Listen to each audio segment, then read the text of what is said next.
Душа Крыма до изгнания крымских татар. Вот о чем нам рассказывают графические работы художницы Заремы Неметлаевой. Старые крымско-татарские дома, крымские горы, мечети, фуруны и уютные дворики. Таким наш полуостров остался на старых фотографиях, которые вдохновляют художницу. Теперь работы Заремы Неметлаевой доступны каждому, благодаря новой серии открыток, озаглавленной просто «Бызым Дунямас», то есть «Наш мир». В своей графике я хочу показать довоенный Крым. Я гуляю по этим улочкам и душой, и хочу, чтобы зрители прочувствовали то, что чувствую я. В моей графике я изображаю Крым уютный, красивый, изящный и теплый, потому что там очень много черепицы, камня и очень много фурун. Фурун – это крымско-татарская печь. Тепло от этих домов, в основном это дома, изображение домов, тепло.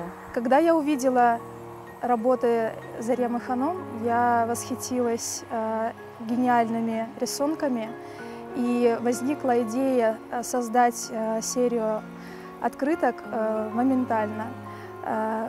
Идеи приходили друг за другом, каждая открытка передавала душу Крыма с каждого уголка.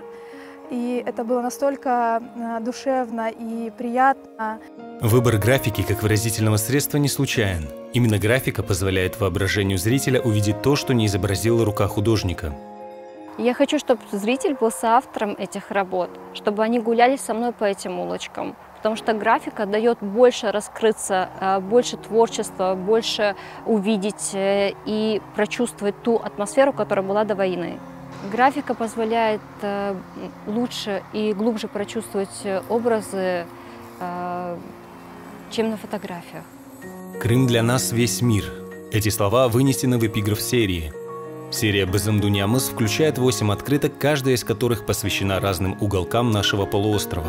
Это серия открыток для тех, кто любит Крым и кто хочет его запомнить таким, каким его видели наши предки. Мы хотели, чтобы эти работы попали в каждый дом, в крымско-татарскую семью. Эти открытки очень приятные на ощупь. Когда берешь их в руки, ощущаешь тепло, гармонию. Они крупного формата, их можно повесить в рамочку на стену. Комплект открыток «Бызым Дунямас» скоро станет доступен широкой аудитории во многих магазинах крымско-татарской книги и сувениров.